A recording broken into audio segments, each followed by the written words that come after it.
الصلاۃ والسلام علیک یا سیدی یا رسول اللہ وعلی آلک واصحابک یا سیدی یا خاتم النبیین۔ السلام علیکم ورحمۃ اللہ وبرکاتہ۔ آج ہم حضرت سیدنا عمر بن خطاب رضی اللہ تعالیٰ عنہ کا ذکر خیر کرنے کے لیے یہاں موجود ہیں، اور ان نیک لوگوں کا ذکر اس لیے کیا جاتا ہے تاکہ اللہ تعالیٰ ان کی زندگیوں اور ان کے ذکر کی برکات عطا فرمائے، اور ان کی زندگیوں کی خوبصورت باتیں سن کر ہمیں بھی اس راہ پہ چلنے کی توفیق عطا فرمائے، اور ان کا ذکر کرنے کی وجہ سے اللہ تعالیٰ ہم پر اپنی رحمت نازل فرمائے۔ حضرت سیدنا عمر بن خطاب رضی اللہ تعالیٰ عنہ کا جو یوم شہادت ہے، اس کے اندر کثیر اختلاف ہے۔ اس اختلاف کے دور میں ہمارے ہاں جو جمہور علماء ہیں، کثرت جس طرف ہے، ان کا نظریہ یہ ہے کہ حضرت سیدنا عمر بن خطاب رضی اللہ تعالیٰ عنہ آپ 26 ذی الحجہ کو نماز فجر پڑھاتے ہوئے زخمی ہوئے۔ 3 دن آپ نے اسی حالت میں گزارے۔ 29 ذی الحجہ کو آپ کا وصال ہوا، اور 1 محرم الحرام آپ کی نماز جنازہ ہوئی اور آپ کی تدفین ہوئی۔ اسی دن مشاورت شروع ہوئی، اور اسی دن ہی حضرت عثمان غنی رضی اللہ تعالیٰ عنہ اور بعض قول کے مطابق 3 محرم الحرام کو حضرت سیدنا عثمان غنی رضی اللہ تعالیٰ عنہ تیسرے خلیفہ مسلمین مقرر ہوئے۔ اور بھی کافی سارے اقوال ہیں، کوئی یہ کہتا ہے، کوئی وہ کہتا ہے، کوئی اس طرح کہتا ہے، لیکن جمہور علماء اسی طرح۔ اب یہ کوئی فرضی واجبی تو شے ہے نہیں کہ جس میں اوپر نیچے کرنے سے کوئی مذہب کو فرق پڑے گا۔ اگر کسی کو 26 تاریخ نہیں سمجھ آتی تو 27 کر لے۔ بات 26 یا 27 کی نہیں ہے، بات یہ ہے کہ حضرت عمر بن خطاب کا ذکر خیر سنانا چاہیے، تاکہ لوگوں کو پتہ چلے کتنے عظیم انسان تھے اور اللہ تعالیٰ نے ان کو کن کن عظمتوں کے ساتھ نوازا ہوا تھا۔ اللہ اکبر۔ حضرت سیدنا سعید بن جبیر اور عبداللہ ابن عباس رضی اللہ تعالیٰ عنہ، آپ دونوں کی یہ روایت ہے، فرماتے ہیں یہ جو آیت ہے، یا ایھا النبی حسبک اللہ ومن اتبعک من المؤمنین، اے نبی صلی اللہ تعالیٰ علیہ وسلم، اللہ آپ کے لیے کافی ہے اور آپ کی اتباع کرنے والے ایمان والے آپ کے لیے کافی ہیں۔ یہ آیت تب نازل ہوئی جس دن حضرت سیدنا عمر بن خطاب رضی اللہ تعالیٰ عنہ مسلمان ہوئے۔ 40واں آپ کا نمبر ہے، 39 مرد و خواتین پہلے مسلمان ہو چکے تھے، یہ 40ویں نمبر پہ مسلمان ہوئے۔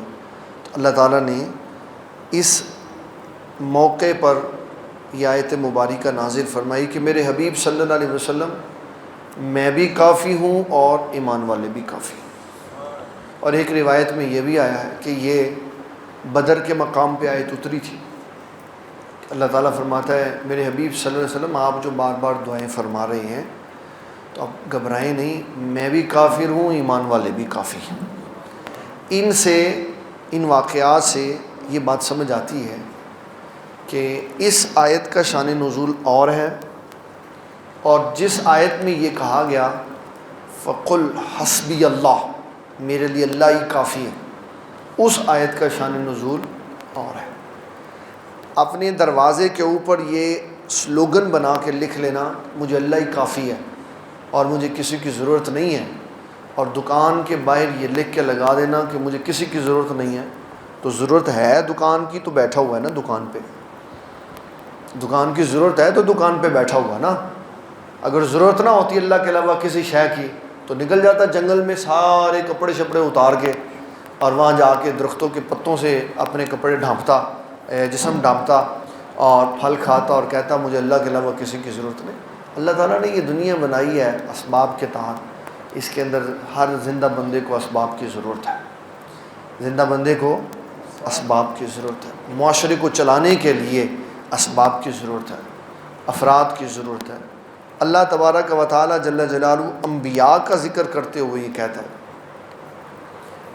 کہ جب حضرت سیدنا موسیٰ علیہ السلام کا ذکر کیا سورۃ کہف میں, تو اس کے ساتھ ہی اسکندر ذوالقرنین کا ذکر کیا. اس نے دیوار بنائی یاجوج اور ماجوج کے درمیان. اس نے کہا کہ میری مدد کرو, لوگوں سے کہا میری مدد کرو افراد کے ساتھ, میری مدد کرو افراد کے ساتھ. بتایا کہ نیک لوگ اللہ والے ان چیزوں کے اگینسٹ اور مخالف نہیں ہوتے کہ لوگوں سے کوئی شے مانگ لی, ان سے کوئی مدد مانگ لی, ان سے تعاون مانگ لیا. یہ تو سارا اسلام بھرا پڑا ہے. ایک بندے نے یہ کہا کہ نہیں مدد مانگنی مشکل نہیں ہے اور نہ ہی ناجائز ہے. 3 شرطیں ہونی چاہیے. نمبر 1, کسی سے مدد مانگنی ہے اس کے اندر کتنی شرطیں ہونی چاہیے؟ 3. نمبر 1 زندہ ہو, کیا ہو؟ زندہ. نمبر 2 قریب ہو. نمبر 3 اس کی ایکسیس ہو. اگر یہ 3 چیزیں نہیں ہیں تو شرک ہے. یہ جو مدد مانگنے کی 3 چیزیں ہیں یہ کس قرآن کی آیت سے نکلی ہیں یا کس حدیث سے نکلی؟ جو شرط ہوتی ہے وہ کہیں نہ کہیں سے تو نکل کے آتی ہے. کس آیت سے نکلی ہے, کس حدیث سے نکلی ہے کہ یہ 3 چیزیں ضروری ہیں, یہ 3 چیزیں ضروری. حضرت موسیٰ علیہ السلام نے وہ چھٹے آسمان پہ امت محمدیہ کی مدد کی. نہ حضور دنیا کے قریب تھے نہ وہ قریب تھے, وہ کتنی دور, پتہ نہیں کتنے میل دور بیٹھے ہوئے تھے. اور صرف یہی نہیں کہ وہ دور تھے بلکہ وہ وفات بھی پا چکے ہوئے تھے. انہوں نے 50 کی 5 نمازیں کروا دی. 50 کی 5 نمازیں کروا دی. اس کا مطلب ہے کہ یہ 2 شرطیں اضافی لگائی گئی ہیں. 2 شرطیں اضافی لگائی گئی ہیں کہ مدد کرنے والا زندہ ہو اور مدد کرنے والا قریب ہو. یہ 2 شرطیں اضافی لگائی گئی. صرف ایک ہی شرط ہے کہ وہ جس سے آپ مدد مانگ رہے ہیں مدد اس کی ایکسس میں ہونی چاہیے, اس کے طاقت میں ہونی چاہیے. وہ قریب ہو یا دور ہو وہ مدد کر سکتا ہے. قریب ہو یا دور ہو وہ مدد کر سکتا. ہمارے ملک پاکستان میں یہ فقل حسبی اللہ کا سلوگن ہے قادیانیوں کا. انہوں نے کہا ہمیں اللہ ہی کافی, ہمیں کسی کی ضرورت نہیں. وہ چھوٹے چھوٹے بیج بنا کے انہوں نے گلوں میں ڈالے ہوئے اور یہ بتاتے ہیں کہ ہم بس اللہ کے علاوہ ادھر ادھر نہیں دیکھتے, تو ساری دنیا سے مانگتے. بلکہ ان کی تو جو ایگریمنٹ ہے وہ اتنے سخت ہے کہ انسان اگر اس کو ایک دفعہ ایمان کی نظر سے پڑھ لے تو اس کے ہوش اڑ جاتے ہیں کہ جو ان کے مذہب کے اندر چلا جاتا ہے نا, تا زندگی جو کماتا ہے اس کا حصہ ان کو پہنچتا رہتا ہے. پھر بھی لکھا ہوا ہے کہ ہمارے لیے اللہ ہی کافی. اللہ کافی ہے تو اسباب چھوڑ دو سارے. اللہ بھی کافی ہے اور ایمان والے بھی کافی. مدینۃ المنورہ میں ایک بندہ مسلمان ہوا. حضور صلی اللہ علیہ وسلم کی بارگاہ میں حاضر ہوا, عرض کرنے لگا آقا کریم صلی اللہ علیہ وسلم میں مسلمان تو ہو گیا ہوں لیکن ایمان ابھی پکا نہیں ہوا, ایمان ابھی دل ڈولتا ہے. آپ نے فرمایا کیسے پکا ہوگا؟ کہنے لگا وہ جو درخت ہے نا وہ آ کے کہے نا آپ اللہ کے نبی ہے تو ایمان پکا ہو جائے. آپ نے فرمایا تو جا کے کہے اے درخت تجھے اللہ کے نبی یاد فرما رہے. وہ گیا اور اس نے جا کے درخت سے کہا درخت تجھے اللہ کے نبی یاد فرما رہے. وہ ایسے دائیں بائیں ہلا, جڑیں اس نے اپنی نکالی اور زمین چیرتا ہوا حضور کی بارگاہ میں آ گیا. اس نے کہا الصلاۃ یا رسول اللہ, السلام علیکہ یا رسول نہیں السلام علیکہ یا رسول. کہنے لگا حسبی یہ درخت کا آنا یہ میرے ایمان کی مضبوطی کے لیے کافی ہے. یہ درخت کا آنا میرے ایمان کی مضبوطی کے لیے کافی ہے. آپ نے تو نہیں اس کو سمجھایا کہ اللہ کافی ہے, یہ تو کیا کر رہا؟ وہ کہنے لگا کافی ہے, بس میرا ایمان پکا ہو گیا, مضبوط ہو گیا. تو جس دن عمر بن خطاب رضی اللہ تعالیٰ عنہ مسلمان ہوئے اس دن اللہ تعالیٰ نے یہ آیت نازل فرمائی، فرمایا فقل حسبی اللہ یا ایھا النبی حسبک اللہ ومن اتبعک من المؤمنین۔ اے غیب کی خبریں بتانے والے نبی صلی اللہ علیہ وسلم آپ فرما دیجئے اللہ بھی کافی ہے اور ایمان والے متبعین بھی کافی ہے، دونوں۔ بخاری نے لکھا، امام بخاری رحمۃ اللہ تعالی علیہ نے لکھا کہ 3 چیزیں ایسی ہیں، 3 احکامات شرع ایسے ہیں جو اللہ تعالیٰ نے حضرت عمر بن خطاب کے کہنے پہ نازل فرمائے۔ عمر بن خطاب کے اس کے لیے کہ عمر بن خطاب کوئی بات کہیں تو اللہ تعالیٰ ویسے ہی فرما دیتا ہے۔ یہ حدیث ہے مشکات شریف کی 6035۔ حضرت سیدنا ابو ہریرہ رضی اللہ تعالیٰ عنہ آپ نے فرمایا، نبی صلی اللہ تعالیٰ علیہ وسلم فرماتے کہ پہلی امتوں میں محدث ہوا کرتے تھے۔ پہلی امتوں میں محدث، یہ وہ کوالٹی والا شخص ہے جس کے دل پر اللہ تعالیٰ الہام اور القاء کرتا ہے، باتیں اتارتا ہے، خیالات اتارتا ہے کہ ایسے کرو ایسے کرو ایسے کرو۔ تو فرمایا ہماری امت میں جو ہوگا وہ عمر بن خطاب ہوں گے، کہ اللہ تعالیٰ ان کے دل پر القاء اور الہام کرتا ہے، باتیں اتارتا ہے۔ شیخ محقق شیخ عبدالحق محدث دہلوی آپ نے فرمایا کہ میں نے ساری کتب حدیث کا مطالعہ کیا تو میں نے 21 احکامات پائے جو اللہ تعالیٰ نے عمر بن خطاب کے کہنے پہ نازل فرمائے۔ عمر بن خطاب کے کہنے 21 احکامات، جس حدیث کو امام بخاری رحمۃ اللہ تعالیٰ علیہ نے بخاری شریف میں بیان کیا وہ میں آپ کو بتا دیتا ہوں۔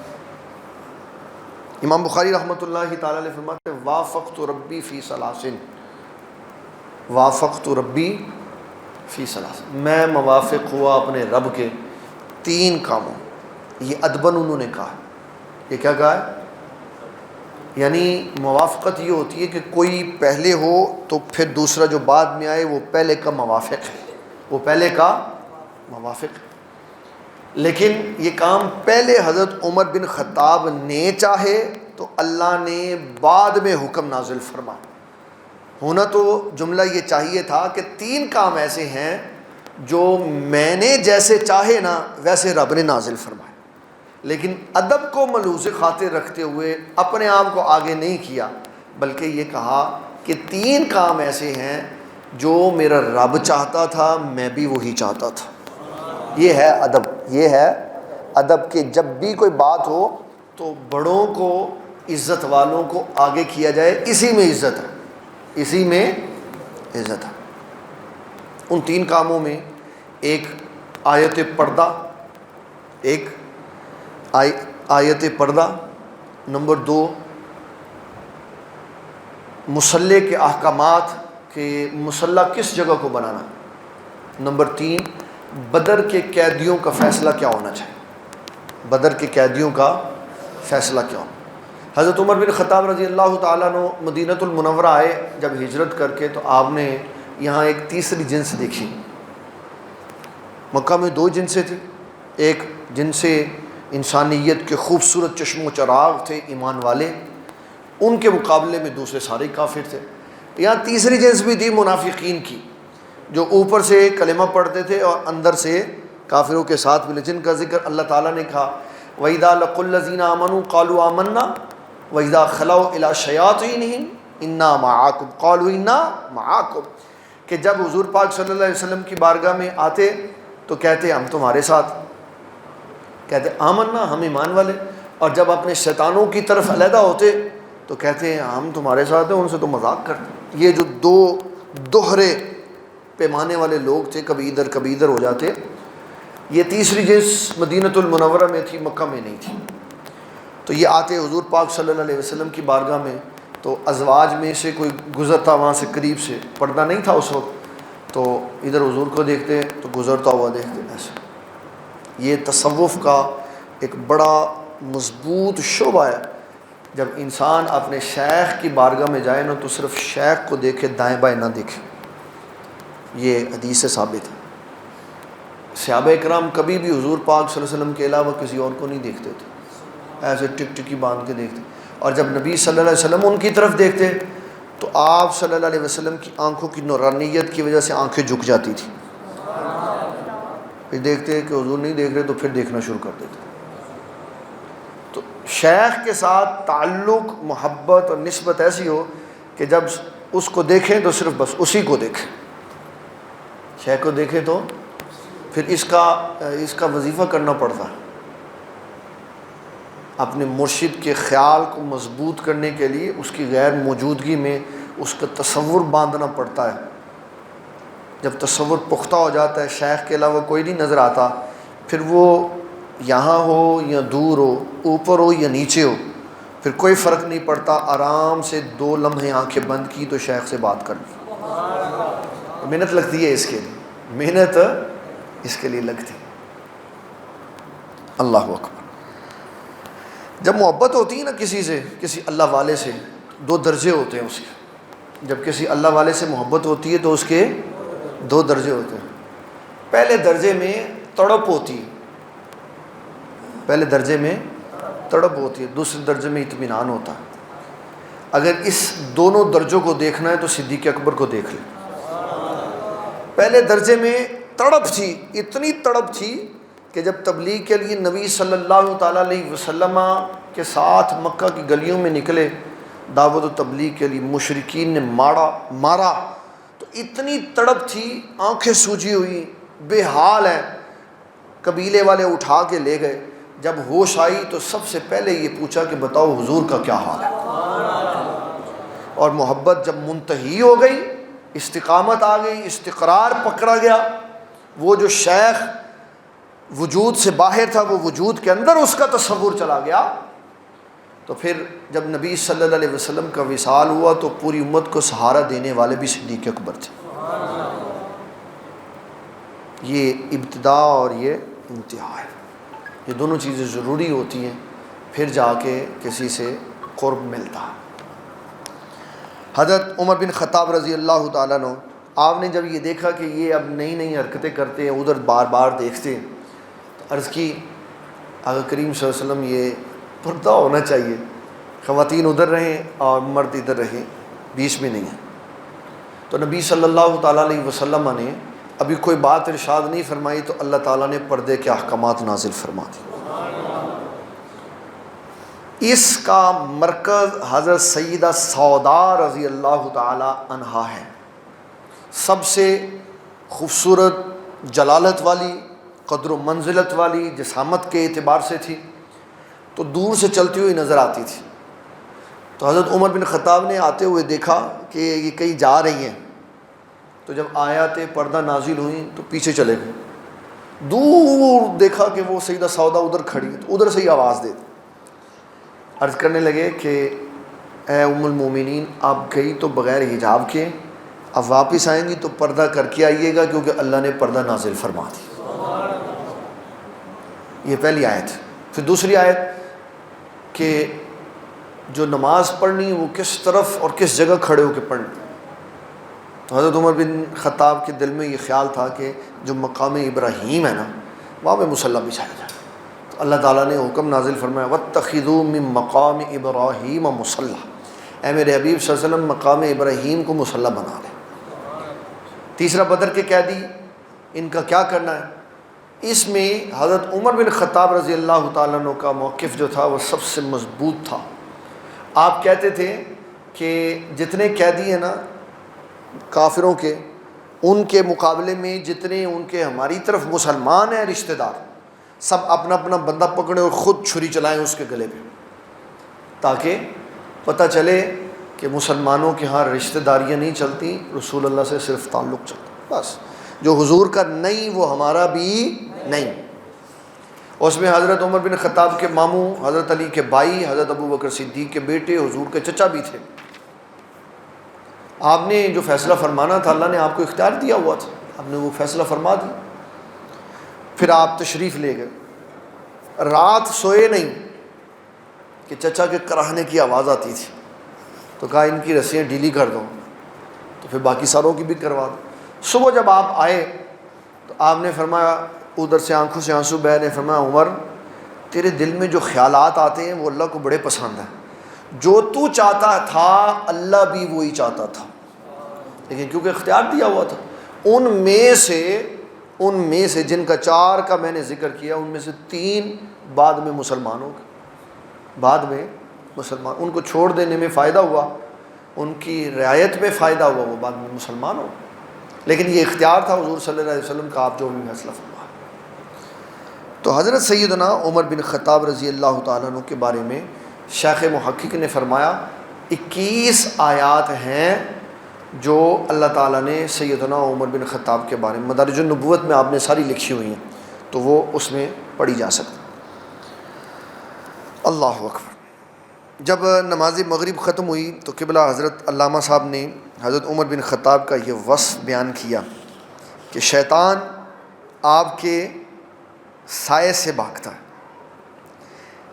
اس کا ذکر اور لفظوں کے ساتھ مشکوٰۃ شریف کی اس حدیث میں ہے, جس کے راوی حضرت سعد بن ابی وقاص رضی اللہ تعالیٰ فرماتے ہیں حضرت سیدنا عمر بن خطاب رضی اللہ تعالیٰ عنہ نے بارگاہ مصطفیٰ صلی اللہ علیہ وسلم میں آنے کی اجازت چاہی, تو آپ صلی اللہ علیہ وسلم نے اجازت دے دی.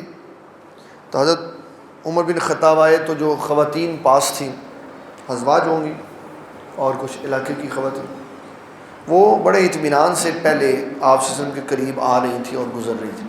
لیکن جب پتہ چلا کہ سیدنا عمر بن خطاب آ گئے, چلی گئی, پھر نہیں آئی. جب حضرت عمر بن خطاب چلے گئے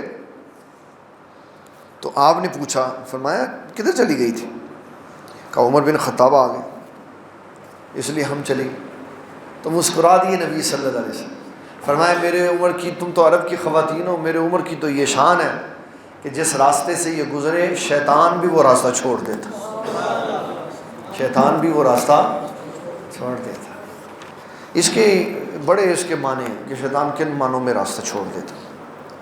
اللہ اکبر. حضور صلی اللہ تعالیٰ علیہ وسلم آپ کا یہ معمول مبارک ہوتا تھا کہ آپ نماز فجر کے بعد نا دونوں گھٹنے کرسی پہ, جیسے میں بیان ایسے کر کے نا, تو دونوں گھٹنے سامنے کھڑے کر کے اور پشت کے بل, سرین کے بل زمین پہ بیٹھ کے, تو ہاتھوں سے اپنی ٹانگوں کو ایسے ایسے پکڑ لیتے تھے. فجر کے بعد ایسے بیٹھ جاتے اور پھر فرماتے تھے ہاں بھائی بتاؤ رات کوئی خواب آیا, کوئی خواب آیا, کوئی خواب آیا. تو جس کو آیا ہوتا آپ صلی اللہ تعالیٰ علیہ وسلم اس کا خواب سنتے, پھر اس کا خواب کا جو معنی ہوتا اس کو بیان کرتے, اور کبھی کبھی آپ صلی اللہ علیہ وسلم خود بھی خواب سنا دیتے. تو حضرت عمر بن خطاب کے بارے میں 2 خواب آپ نے سنے. آپ نے فرمایا میں نے خواب میں دیکھا کہ مجھے دودھ کا پیالہ پیش کیا گیا, دودھ کا پیالہ پیش کیا گیا, اور میں نے خوب جی بھر کر دودھ پیا. پھر جو باقی بچا وہ میں نے حضرت عمر بن خطاب کو دے دیا. پھر وہ میں نے حضرت عمر بن خطاب کو دے دیا. اس کی تعبیر بیان کی خود نبی صلی اللہ علیہ وسلم. آپ نے فرمایا جو اللہ تعالیٰ نے مجھے علم دیا وہ میں نے حضرت عمر بن خطاب کو دے دیا. پھر ایک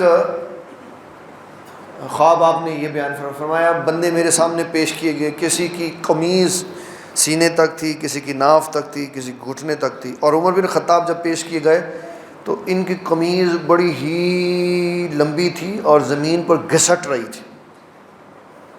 ویسے ایسے کپڑے عام حالت میں پہننے جائز نہیں, نہ شلوار نہ قمیض, کہ وہ ٹخنے سے نیچے ہو, مردوں کے لیے یہ جائز ہے, اور اگر عورتوں کے لیے ہو تو وہ بھی گھسٹ نہیں رہی ہونی چاہیے. جس طرح برائڈل وومن جو ہیں وہ قمیضیں پہنتی ہیں اور جناب پتہ نہیں کتنے تھان وہ پیچھے سڑک پہ پڑے ہوتے, وہ جائز نہیں ہے, ناجائز ہے, بالکل مال کا ضیاع ہے. تو نبی صلی اللہ علیہ وسلم نے فرمایا یہ جو میں نے اتنی لمبی قمیض دیکھی نا, یہ اس سے مراد دین ہے, اس سے مراد. ایک اور خواب دیکھا کہ کنویں پہ کھڑے ہیں نبی صلی اللہ علیہ وسلم, آپ نے پانی نکالا, پھر اس کے بعد حضرت ابو بکر صدیق نے تھوڑا سا پانی نکالا, پھر اس کے بعد حضرت سیدنا عمر بن خطاب رضی اللہ تعالیٰ نے بہت سارا پانی نکالا۔ اس کی تشبیہ اس طرح دی کہ پہلے حضور پاک صلی اللہ علیہ وسلم دین کی تبلیغ کرتے رہے، پھر 2.5 سال حضرت ابو بکر صدیق نے کی، اور آپ نے گراؤنڈ بنا دی، فتنے سارے ختم کر دیے، جڑی بوٹیاں کاٹ دی، تو حضرت عمر بن خطاب نے پھر خوب پانی نکال کر دنیا انسانیت کے تمام ملکوں میں اسلام کا پیغام پہنچا دیا۔ جو عمر بن خطاب رضی اللہ تعالیٰ عنہ نے خدمت اسلام کی نا، اس کی بنیاد حضرت ابو بکر صدیق کے 2.5 سال ہے۔ حضرت عمر بن خطاب ایک موقع پر نرم پڑ گئے تھے، تو سیدنا صدیق اکبر نے نہیں پڑھنے دی۔ جب مانعین زکوٰۃ کا معاملہ آیا تو حضرت عمر بن خطاب نے عرض کی آپ رعایت کریں، اتنی سختی نہ کریں، نرم کریں۔ تو آپ نے فرمایا جب تم اسلام والے نہیں تھے تو بڑے سخت تھے، اب تم کیوں نرم ہو گے؟ تو حضرت عمر بن خطاب کو یہ سمجھ آ گئی کہ اللہ کے حبیب صلی اللہ علیہ وسلم کے جو جانشین ہیں، صحیح معنوں میں جانشین ہیں، کہ انہوں نے اسلام کے لیے وہ فیصلے کیے جس کی بنیاد پر آج تک 1400 سال سے اسلام کی فصل چل رہی ہے، اور اسلام پنپ رہا ہے، اور اسلام کے اندر لوگ جوک در جوک آ رہے ہیں۔ اس کی بنیاد کس نے باندھی؟ حضرت سیدنا ابو بکر صدیق رضی اللہ تعالی۔ اللہ اکبر۔ حضرت عبداللہ ابن عمر رضی اللہ تعالیٰ عنہ فرماتے ہیں، نبی صلی اللہ تعالیٰ علیہ وسلم نے فرمایا ان اللہ جعل الحق علی لسان عمر وقلبہ، اللہ تعالیٰ نے حضرت عمر بن خطاب رضی اللہ تعالیٰ عنہ کی زبان اور دل دونوں حق کے ساتھ ملا دی، جاری کر دی اس کے اوپر حق۔ زبان بھی حق بات کہتی ہے اور دل بھی حق بات کہتی ہے۔ جب شیطان نے قریب ہی نہیں آنا تو وسوسہ کس نے ڈالنا؟ جب شیطان نے اس راہ سے ہی نہیں گزرنا جس راہ سے عمر بن خطاب نے گزرنا، تو اس نے وسوسہ کیسے ڈالا؟ تو زبان اور دل دونوں ہی حق بات کے لیے اللہ تعالیٰ نے جاری فرما دی کہ آپ جب بھی بولتے ہیں حق بات ہی بولتے ہیں، حق ہی کہتے ہیں، چاہے کسی کو اچھا لگے چاہے کسی کو نہ۔ اللہ اکبر۔ ہاں جی، بس اوقات حق بات نہیں لوگوں کو اچھی لگتی تو نہ لگے۔ اللہ تعالیٰ نے اپنے دین کا کام جس سے لینا ہوتا لے لیتے، اس کے لیے کوئی شے مشکل نہیں ہے۔ اللہ پھر اللہ تعالیٰ جل جلالہ نے حضرت سیدنا عمر بن خطاب رضی اللہ تعالیٰ عنہ کو مراد مصطفیٰ بنایا ہو۔ حضور صلی اللہ تعالیٰ علیہ وسلم نے اللہ کے حضور دعا کی، اللہم اید الاسلام بعمر بن خطاب، یا اللہ اسلام کی مدد عمر بن خطاب کے ذریعے سے کرو۔ یہ بھی بتا دیا مسئلہ کہ غیر اللہ بھی مدد کر سکتا، غیر اللہ بھی مدد کر سکتا، یا اللہ تو مدد کر دے، کافی تھا، یہی توحید تھی، توحید والوں کے لیے، بعض توحید والوں کے لیے یہی بس کافی تھا، یا اللہ تو مدد کر، یا اللہ تو مدد کر، لیکن یعنی یا اللہ عمر کے ذریعے سے مدد کر، عمر کا دل پھیر دے، اس کی زبان پہ اسلام کا کلمہ لے آ۔ پھر جس دن حضرت عمر بن خطاب مسلمان ہوئے، اسی دن مسلمانوں نے کعبۃ اللہ میں آ کے نماز پڑھی۔ تو آپ نے بڑا جلالی خطاب فرمایا، آپ نے فرمایا میں مسلمان ہو گیا ہوں اور ہم کعبہ میں نماز، جس نے بیوی بیوہ کرانی اور بچے یتیم کرانے آ جائے سامنے، بیوی بیوہ کروانی اور بچے یتیم کرانا آ جائے سامنے۔ کافر کے ساتھ ہمیشہ ہی للکار کے بعد ترلے کر کے نہیں بات ہوتی، اسی لیے تو 75 سال گزر گئے ترلے کرتے ہوئے، کشمیر ملا نہیں، اور جنہوں نے لینا وہ لینا بھی نہیں چاہتے۔ ہاں جی، یاد رکھنا، جنہوں نے کشمیر لینا ہے نا وہ لینا بھی نہیں چاہتے، لے لیں گے مسئلہ حل ہو جائے گا، تو کھائیں گے پئیں گے کہاں سے؟ کھائیں گے پئیں گے کہاں سے؟ یہ چلتا ہی رہنا ہے، چلتا ہی رہنا ہے، جب تک ایسا بندہ نہیں اوپر آئے گا جو نبی صلی اللہ علیہ وسلم کی امت کا درد رکھنے والا۔ اس کو یہ نظر آئے گا کہ کشمیری مسلمان ہیں، ہمارے بھائی ہیں، جب اس کا درد نظر آئے گا نا تو پھر کشمیر آزاد ہو جائے، پھر ایک دھمکی لگے گی کہ ہم آ رہے ہیں تو کشمیر آ جائے گا۔ لہٰذا یہ کہنا کہ ہمیں بڑا درد ہے، ہم کشمیر کے ساتھ کھڑے ہیں، ہم 5 منٹ کی خاموشی کریں گے ان کے ساتھ، ایسے کیسے آزاد ہوتا ہے؟ آزادی کے لیے تلوار اٹھانی پڑتی، آزادی کے لیے تلوار اٹھانی پڑتی۔ حضرت سیدنا عمر بن خطاب رضی اللہ للکار کے فرمایا آگے ہم کعبہ میں نماز پڑھنے، جس نے بچے یتیم کرانے ہیں اور بیویاں بیوہ کرانی ہیں، آ جاؤ سامنے۔ کس نے آنا تھا عمر بن خطاب کے ساتھ؟ تو کوئی بھی نہیں آیا۔ حضور صلی اللہ تعالیٰ علیہ وسلم نے کتنا خوبصورت جملہ ارشاد فرمایا۔ عقبہ بن عامر رضی اللہ تعالیٰ عنہ اس حدیث کے راوی فرماتے ہیں نبی صلی اللہ تعالیٰ علیہ وسلم نے فرمایا لو کان بعدی نبی لکان عمر بن الخطاب۔ یہ عمر بن خطاب کی سب سے بڑی شان ہے، سب سے بڑا اعزاز ہے کہ نبی صلی اللہ علیہ وسلم نے فرمایا اگر میرے بعد کوئی نبی ہونا ہوتا تو عمر بن خطاب نبی ہوتے، تو نہیں ہوئے۔ تو کوئی کانا بہنگا، ایک آنکھ والا، دو آنکھوں والا، کوئی ڈنگی ٹوپی والا، کوئی ڈنگی مچھ والا کیسے نبی ہو سکتا؟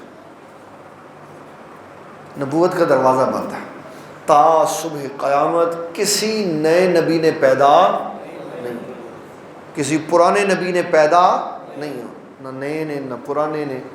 جو ایک عیسیٰ علیہ السلام آنے ہیں انہوں نے پیدا نہیں ہونا، انہوں نے آسمان سے اترا۔ یہ نظام رب قدرت ہے۔ نبوت کا دروازہ بند ہو گیا، نبوت کا دروازہ کیا ہو گیا؟ بند ہو گیا۔ اب کوئی نبی نہیں آنا، حضور صلی اللہ علیہ وسلم آخری نبی ہیں، حضور صلی اللہ علیہ وسلم۔ اسی لیے جگہ جگہ مختلف جگہوں پہ مسلمان اپنے جذبے کا اظہار کرنے کے لیے کہتے ہیں تاجدار ختم نبوت، کہ یہ ہمارا مونوگرام ہے کہ ہمارے آقا صلی اللہ علیہ وسلم سب نبیوں کے بعد آئے اور بنے سب سے پہلے، دنیا میں تشریف آوری سب سے بعد، اب قیامت تک کوئی نیا نبی پیدا ہونے والا نہیں۔ عمر بن خطاب کی بھی بات بتا دی، فرمایا اگر نبی ہوتا تو یہ ہوتے، تو وہ نہیں ہوئے تو کسی اور کی بھی ضرورت نہیں۔ اللہ اکبر۔ ایک بڑی ہی خوبصورت حدیث حضرت سیدنا عمر بن خطاب رضی اللہ تعالیٰ عنہ کے مناقب کی۔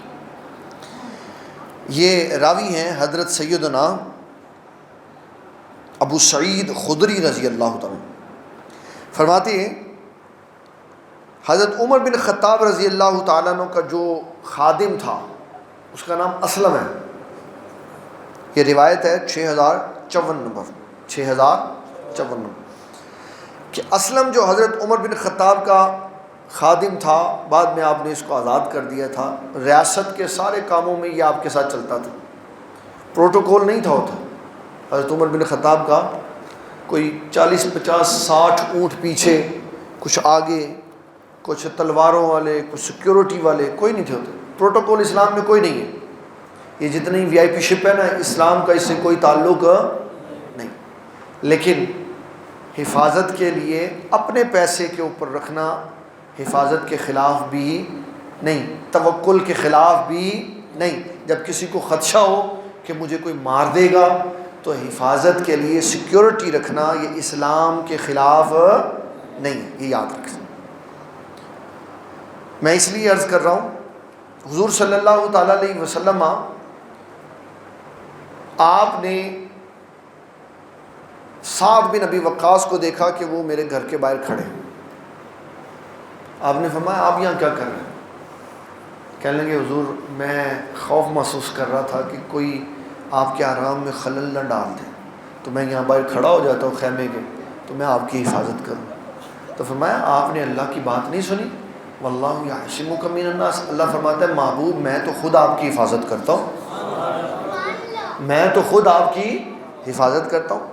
اللہ کے اوپر بھروسہ کر کے سیکیورٹی گارڈ نہ رکھنا یہ بڑی اعلیٰ بات ہے، لیکن اس کے بھروسے کے ساتھ ساتھ اپنے لیے سیکیورٹی گارڈ رکھ لینا یہ بھی خلاف اسلام نہیں ہے۔ اللہ تعالیٰ فرماتا ہے جو ایمان اور میرے محبوب کی محبت کی وجہ سے بھائی، بیٹا، باپ اور کنبہ نہ دیکھے، میں اس کے دل میں ایمان نقش کر دیتا ہوں اور میں اس کی حفاظت کے لیے جبرائیل کی ڈیوٹی لگا دیتا ہوں۔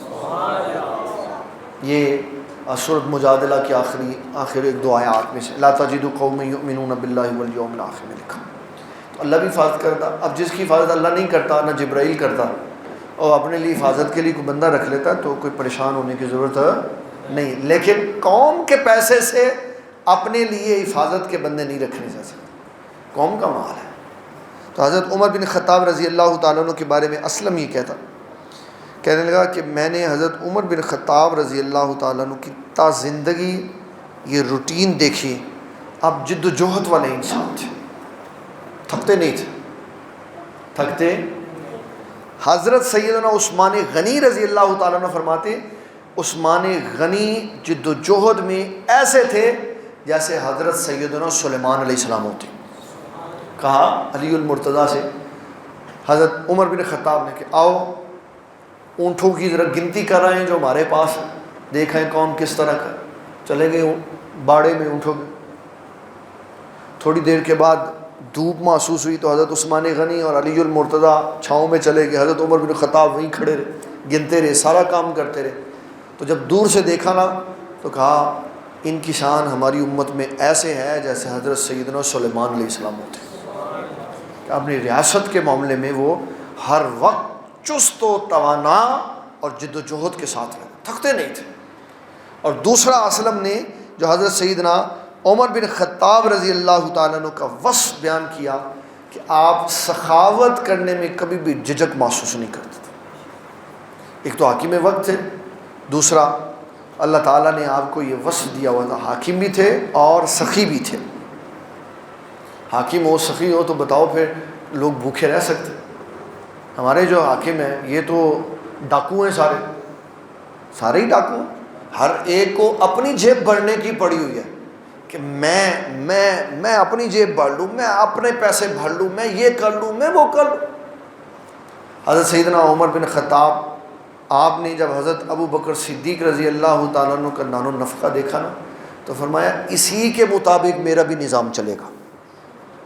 ایک مزدور کے برابر تنخواہ ملتی تھی، مزدور کے برابر، اور جس کی تنخواہ 7.5 لاکھ ہو اور وہ کہے جی میرا اتنا گزارا نہیں ہوتا، تو پھر وہ غور کرے کہ جس کی 10,000 تنخواہ ہے اس کا گزارا کیسے ہوتا۔ اس کا مطلب ہے حاکموں کا معیار اور ہے اور رعایا کا معیار اور۔ حضرت عمر بن خطاب کی شادی ہوئی ایک حضرت سیدنا علی المرتضیٰ رضی اللہ تعالیٰ عنہ کی صاحبزادی ام کلثوم سے۔ شیعہ مذہب والے اس کو بڑی ان کو تکلیف ہوتی۔ اب تو شاید حالات تھوڑے سے اسی طرح کے ہیں، ورنہ پہلے زمانوں میں تو لوگ قتل کر دیتے ہوتے تھے کہ یہ کیوں کہتے ہو کہ عمر بن خطاب کے نکاح میں حضرت علی المرتضیٰ کی صاحبزادی بیائی کی۔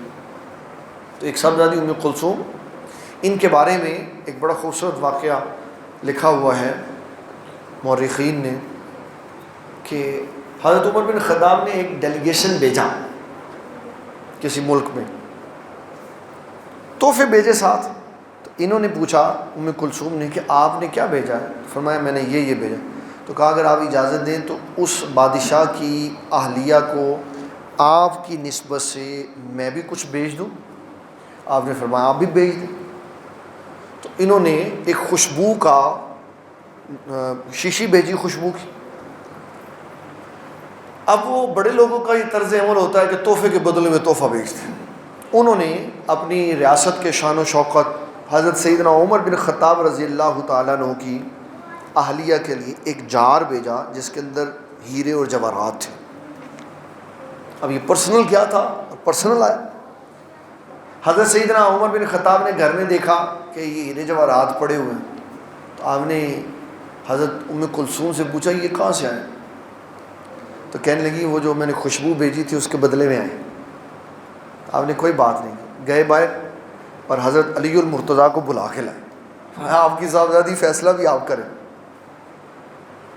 یہ نہیں ہے کہ تو شخانہ سے چیزیں اٹھا کے تو گھروں میں لے جائیں، اور تحفے وہ جناب پیر صاحب کے گھر سے نکلے، یہ تو نہیں اسلام اس کی اجازت دیتا۔ جو تحفوں کا تبادلہ ہوتا ہے وہ سارا ریاستی مال ہوتا ہے۔ حضرت کسی صحابی، نام میرے ذہن سے نکل گیا، ایک صحابی کو نبی صلی اللہ علیہ وسلم نے بھیجا کہ جاؤ فلانے علاقے سے زکوٰۃ اکٹھی کر کے لاؤ۔ وہ زکوٰۃ اکٹھی کر کے لایا اور زکوٰۃ کا مال حضور پاک کے سامنے رکھا اور ساتھ ایک اور بھی شے رکھتے۔ آپ نے فرمایا یہ کیا؟ کہنے لگا حضور یہ زکوٰۃ کا مال ہے، یہ اس نے مجھے تحفہ دیا۔ یہ بھی درخت زکوٰۃ میں رکھتا. خیال کیا کہ شاید میں نہیں کہہ سکا جو میں نے کہنا چاہتا. کہا حضور یہ اس نے زکوٰۃ دی ہے اور یہ اس نے مجھے دیا ہے, مجھے دیا. آپ نے فرمایا یہ بھی زکوٰۃ میں رکھ دو. پھر تیسری بار اس نے کہا حضور یہ اس نے زکوٰۃ دی ہے, یہ مجھے دیا, میرا ہے پرسنل. آپ نے فرمایا اللہ کے بندے, اگر تو اپنے گھر میں ہوتا, اگر تو اپنے گھر میں ہوتا اور اپنی امی جان کے گھٹنے سے لگ کے بیٹھا ہوتا تو تحفہ گھر آنا تھا. یہ تیرے عہدے کو ملا ہے, یہ تیرے عہدے کو ملا. حضرت عمر بن خطاب کو پتہ چلا ایک بندے کو گورنر بنایا ہوا ہے تو وہ تحفے لے جاتا ہے. آپ نے اس کو بلایا, فرمایا میں نے سنا تو تحفے گھر لے جاتا. کہنے لگا ہاں مجھے ملتے. آپ نے اس کو کہا تیری گورنری معزول اونٹ چرایا کر. گورنر کو اتار کے اونٹ چرانے پہ لگا دیا. حاکم ڈانٹا تھا نا, تو اس نے یہ نہیں کہا کہ میں فلائٹ کرا کے دبئی نکل جاؤں راتوں رات. انہوں نے کہا چل اونٹ چڑھایا کر, اونٹ پہ لگا دیا. اب وہ بندہ ایک دن اونٹ چر رہے ہیں بیٹھا ہوا, تو حضرت عمر بن خطاب وہاں چلے گئے. فرمایا کوئی تحفہ شفا آندا ہے, کوئی تحفہ شفا آندا ہے؟ کہتے ہیں نہیں. کہا مجھے سمجھ آ گئی کہ تحفہ مجھے نہیں ملتا تھا, عہدے کو ملتا تھا. تو نبی صلی اللہ علیہ وسلم نے فرمایا یہ جو تجھے تحفہ ملا ہے یہ تجھے نہیں ملا, عہدے کو ملا, اندر رکھ. ہمارے بدقسمتی کا یہ حال ہے, باہر سے ڈیلیگیشن آتے ہیں, پرسنل لوگوں کے گھر چلے جاتے ہیں. یہ آئین کی خلاف ورزی ہے. حزب اختلاف کے گھر باہر کے ڈیلیگیشنوں کا آ کے ملنا یہ پاکستان سے غداری ہے. بھئی وہ حکومت پہ نہیں ہے, ان سے کیوں مل رہے ہو؟ جو حکومت پہ ہے ان سے ملو. آئینی طور پہ پاکستان کے حکمرانوں سے ملنے آیا تو ان سے ملو جو حکومت میں. جو ڈیلیگیشن, جو امریکی وفد باہر سے آ کے حزب اختلاف سے ملے, اپوزیشن سے ملے, سمجھ لو یہ دشمنوں کا ایجنٹ ہے. ان دس دن بھائی اے کام کر, پھر اس تو بعد اسی تینوں لے کے آؤں. یہ آئین کے خلاف ہے. اس کا کام کیا ہے؟ اس کے پاس تو ہے ہی کچھ نہیں, ہے تو سارا حکومت کے پاس. تو جو باہر سے ایجنسی کا بندہ آئے, کوئی آئے, اس کا کام صرف یہ ہے کہ وہ آ کے حکومت کے سربراہوں سے ملے. کسی حکومتی ادارے کے کسی بندے کے ساتھ, کسی حفاظت کے ادارے کے کسی بندے کے ساتھ, بار کے کسی ڈیلیگیشن کے کسی فرد کی ملاقات کرنا یہ ریاست کے اصولوں کے خلاف ہے. بھئی افسر تو وہ ہے, قانون تو سارا اس کے ہاتھ ہے. لوگ آ کے حضرت عمر بن خطاب سے ملتے ہوتے تھے. ایران سے ایک وفد آیا, وہ سارے اپنے کاموں میں مصروف ہو گئے. اس نے کہا جاؤ دیکھو حاکم کے جو اس کا محل ہے وہ کہاں ہے. اس نے تلاش کیا تو کوئی بھی نہیں نظر آیا. تو اس نے پوچھا کہ بھئی کدھر ہے آپ کے حاکم, کدھر ہے؟ کہنے لگے وہ گھر ہے ان کا, پتہ کر لو, دروازہ نہیں لگا وہ اس کا. پوچھا کہ حضرت عمر بن خطاب کہاں ہے؟ کہا مسجد میں ہے. تو مسجد نبوی میں آیا تو آپ اینٹ سر کے نیچے رکھ کے لیٹے ہوئے تھے. اس نے جو اسٹیٹمنٹ دی واپس جا کے, اس نے کہا میں نے بڑے بڑے تاجوں والے بادشاہ دیکھے ہیں, لیکن جو جلال عمر بن خطاب کے چہرے سے ٹپکتا تھا کسی کے چہرے سے نہیں نظر آتا تھا. اتنے جلال والے تھے. تو حضرت سیدنا عمر بن خطاب نے بلایا, فرمایا اس کا فیصلہ حضرت علی المرتضیٰ کریں. حضرت علی رضی اللہ تعالیٰ عنہ کو بلایا, کہا جی یہ گئی تھی خوشبو, اس کے بدلے میں یہ ہے. آپ نے فرمایا جتنے کی خوشبو تھی اتنے کا تحفہ لے لو, باقی سارا تحفہ بیت المال میں جمع کرا دو. آپ کا نہیں ہے, یہ ریاست کا ہے. یہ کیا ہے؟ ریاست کا. چاہے گاڑی آئے, چاہے جناب ہیرو کا سیٹ آئے, چاہے ساز و سامان آئے, وہ کہاں جاتی ہے؟ خزانے میں, قومی خزانے میں. یہ علیحدہ بات ہے کہ ہمارے ہاں قومی خزانے کہیں اور کھولتے ہیں جا کے. تو حضرت سیدنا عمر بن خطاب رضی اللہ تعالیٰ عنہ کے بارے میں اسلم نے یہ کہا کہ میں نے حضرت عمر بن خطاب رضی اللہ تعالیٰ عنہ سے بڑھ کر سخی کسی کو نہیں دیکھا.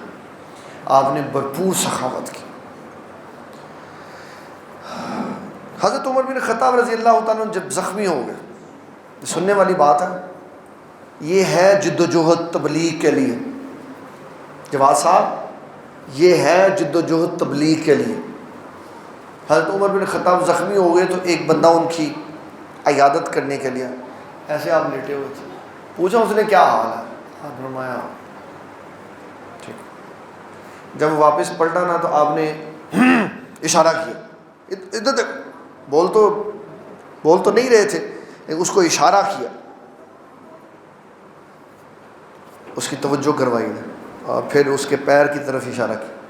کہا کہ اس کو کہو کہ یہ خلاف سنت کام کر رہا ہے کہ اس کا پائنچا ٹخنے سے نیچے گیا ہوا ہے, ادھر جسم کٹا ہوا ہے اور انتظار ہے روح کے قبض ہونے کا کہ اللہ تعالیٰ کی مرضی اب آنے والی ہے. اب جو کھاتے ہیں وہ نکل جاتا ہے باہر, تو اب اس کے علاوہ تو کوئی چارہ نہیں ہے کہ روح قبض ہونے والی ہے. اس وقت میں بھی دعوت و تبلیغ اور لوگوں کو سیدھی راہ سے حضرت عمر بن خطاب نے اس کی تبلیغ کی اور بتایا اور کہا کہ بھئی یہ اپنا پائنچا اوپر کرو, اپنا پائنچا اوپر. میں نے جتنے بھی بزرگان دین کو دیکھا ہسپتالوں میں آپریشنوں کے بعد تکلیف میں پڑے ہوئے, لیکن جب بات اسلام کی آتی تو پھر اسی علالت میں گھنٹوں اسلام کی تبلیغ و واضح ہو جاتا. میں دیکھا, اپنی آنکھوں سے دیکھے, پھر کوئی تکلیف نہیں, پھر کوئی بیماری غالب نہیں, پھر آئی سی یو میں ڈاکٹروں کو واضح ہو رہا ہے, پھر سی سی یو میں ڈاکٹروں کو واضح ہو رہا ہے, اور ڈاکٹر نے بولنا نہیں, کہتا نہیں کچھ نہیں ہوتا, دعوت اسلام سن. یہ ہے اسلام سے محبت. یہ تب ہوگی جب ہمارا نقطہ, ہماری سوچ, ہماری فکر صرف ایک بات پہ جا کے ٹھہر جائے گی کہ ہمارے آقا صلی اللہ علیہ وسلم, نبی صلی اللہ علیہ وسلم, بس دین ہمارا ہے, نبی ہمارے ہیں, رب ہمارا, ان کے دین کا کام ہم نے کرنا, ان کے دین کا کام. یہ بڑی خوبصورت حدیث ہے, بڑی ہی پیاری حدیث ہے. عبداللہ ابن عباس کہتے ہیں حضرت عمر بن خطاب زخمی تھے تو مسور بن مخرمہ عیادت کے لیے آئے, تو آپ بڑی تکلیف کا اظہار کیا, بڑی سخت تکلیف کا اظہار کیا. تو کہنے لگا بابا جی اب کیوں فکر مند, تکلیف اس کے کٹے ہوئے کہ نہیں, موت کے معاملات کی کہ پتہ نہیں کیا بنے گا. اس نے سمجھا یہ شاید اگلی منزل کے لیے پریشان ہے, تو اس نے یہ بات کی. کہنے لگا آپ نے رسول اللہ کی صحبت اختیار کی اور اچھے انداز میں اس کو نبھایا, پھر آپ سے حضور جدا ہوئے تو حضور آپ سے راضی تھے, پھر آپ نے صحبت اختیار کی سیدنا صدیق اکبر کی, پھر ان کا ساتھ بھی بہترین نبھایا, اور جب وہ آپ سے جدا ہوئے تو وہ بھی آپ سے راضی تھے. پھر اس کے بعد آپ نے امت کی خدمت کی ایک لمبا عرصہ, تو جب آپ امت سے جدا ہو رہے ہیں تو امت آپ سے راضی ہے. امت آپ سے ہے, کوئی ایسا حاکم جب جا رہا ہو تو امت اس سے راضی ہو, اگر جا جان چھڑ, پھڑ پھڑ کے لڑنا پیدا, پھڑ پھڑ کے لڑنا. تو حضرت سیدنا عمر بن خطاب نے اس کی یہ بات سنی نا, تو بڑا خوبصورت جواب فرمایا کہ جب حضور صلی اللہ علیہ وسلم کا ساتھ مجھے ملا تو اللہ کا احسان تھا, جب میں نے ان کا ساتھ نبھایا تو اللہ کا احسان تھا, جب حضور مجھ سے راضی گئے تو اللہ کا احسان تھا, جب صدیق اکبر کا ساتھ ملا تو اللہ کا احسان تھا, اور جب صدیق اکبر مجھ سے جدا ہوئے وہ راضی گئے تو اللہ کا احسان تھا, اور جب امت کی بھاگ دوڑ مجھے ملی تو بھی اللہ کا احسان تھا, اور جب اب میں جدا ہو رہا ہوں تو میں اس لیے گھبرا رہا ہوں کہ مجھے اپنے بعد فتنے بڑے نظر آ رہے ہیں. موت سے نہیں گھبرا رہا, موت سے نہیں گھبرا. اللہ فرمایا کہ اگر میرے پاس سونا ہوتا, اگر میرے پاس سونا ہوتا تو میں سارے کا سارا سونا صدقہ کر دیتا اللہ کا عذاب دیکھنے سے پہلے, یعنی اس کو اپنے پاس نہ رکھتا. اور یہی طریقہ کار حضور صلی اللہ علیہ وسلم کا تھا جب بھی جتنا بھی مال آپ کے پاس آیا آپ نے فوری حضور صلی اللہ علیہ وسلم نے سارا مال لوگوں میں غریبوں میں تقسیم کر دیا تاکہ ضرورت مندوں کی ضرورتیں پوری ہو جائیں، ضرورت مندوں کی ضرورتیں پوری ہو۔ یہ ایک ان کی زندگی کا ایک پہلو ہے۔ ہمارے اہل سنت کی جو جماعت ہے دعوت اسلامی، انہوں نے حضرت عمر بن خطاب پہ بڑا ورک کیا، 2 بڑی مضبوط جلدیں انہوں نے فیضان فاروق اعظم یہ لکھی ہیں، اور ساری حضرت عمر بن خطاب کی زندگی کے نشیب و فراز کے سارے حصے اس کے اندر سمو دی۔ پنجاب یونیورسٹی میں سینکڑوں کے حساب سے، ایک نہیں سینکڑوں کے حساب سے آپ حضرت عمر بن خطاب کا نام لکھیں تو حضرت عمر بن خطاب رضی اللہ تعالیٰ عنہ کی زندگی کے مختلف شعبوں پہ لوگوں نے پی ایچ ڈیز کی ہوئی، مختلف شعبوں۔ کسی نے حضرت عمر بن خطاب کی معاشی سسٹم پہ اوپر کی ہے، کسی نے حضرت عمر بن خطاب کی سیاست کے اوپر کی۔ اب تو لڑائی پڑ جاتی ہے نا کہ کوئی یہ کہہ دے کہ سیاست معاویہ زندہ باد، تو لڑائی پڑ جاتی ہے۔ کہتے ہیں سیاست معاویہ زندہ باد کہنا اصل میں سیاست علی مرد آباد کہنا۔ بھئی کیسے؟ یہ کیسے؟ کسی 2 چیزوں کے مقابلے کے لیے ضروری ہے کہ ان کا زمانہ ایک ہو۔ سیاست علی رضی اللہ تعالیٰ عنہ کا زمانہ علیحدہ ہے، سیاست معاویہ رضی اللہ تعالیٰ عنہ کا زمانہ علیحدہ۔ ویسے یہ نعرہ جس نے بھی لگایا، اس نعرے کے لگنے کی وجہ سے بہت سارا انتشار پیدا ہوا۔ اگر ہم اپنے پرکھوں کے اور بزرگوں کے اور بڑوں کے راستے پہ چلتے تو جو جس ٹریک پہ وہ چل رہے ہیں وہی ٹریک سب سے اعلیٰ ہے کہ حضور صلی اللہ تعالیٰ علیہ وسلم، آپ کے سارے صحابہ اور آپ کی ساری اہل بیت ہمارے سروں کے تاج ہیں۔ جب بھی بات کریں گے خیر والی بات کریں گے، جب بھی کسی کی شان اور عظمت کی بات آئے گی تو سروں کو جھکا لیں گے اور یہ کہیں گے یہ سب اعلیٰ ہیں اور ہم سب ان کے غلام ہیں۔ اعلیٰ حضرت نے جو 10 عقیدے لکھے نا، اس کے اندر یہ نقطہ 5ویں عقیدے کے اندر واضح کیا، فرمایا یاد رکھنا رسول اللہ صلی اللہ علیہ وسلم کے سارے صحابہ اور اہل بیت میں سے جو سب سے کم درجے کا، حضور کے صحابہ اور اہل بیت میں جو سب سے کم درجے کا، ساری دنیا کے پیر، مولوی، مفتی، مجتہد، غوث، کتب، ابدال، سارے ولی سب کٹھے ہو جائیں نا تو سارے کٹھے ہو کے کسی ایک ادنا سے صحابی کے درجے کے برابر نہیں ہو سکتے۔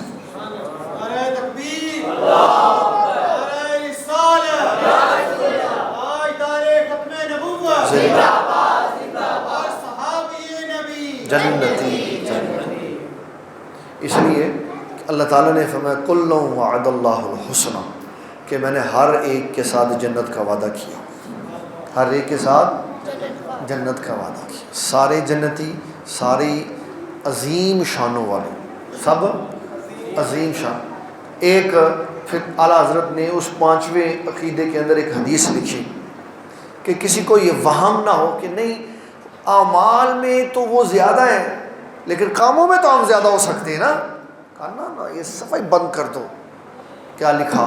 کہا خالد بن ولید کو رسول اللہ صلی اللہ علیہ وسلم نے فرمایا، خالد بن ولید کو، اب وہ صحابی ہیں، وہ صحابی ہیں، ان سے فرمایا آپ احد پہاڑ کے برابر سونا تقسیم کریں اور پہلے والے 1 ہاتھ جو گندم دینا تو ان کے برابر نہیں ہو سکتے آپ، حالانکہ وہ بھی صحابی ہیں۔ ان سب کو شامل کر لیں تو ساری دنیا زمین سے لے کے آسمان تک سونا بھر دے تو وہ حضور صلی اللہ علیہ وسلم کے کسی صحابی کے 1 ہاتھ گندم کے برابر نہیں ہو سکتا۔ کسی کو یہ وہم پیدا ہو جائے کہ میرا مدرسہ اتنے کلومیٹر کا تو وہ اس کو لپیٹ کے قبر میں ساتھ لے جائے۔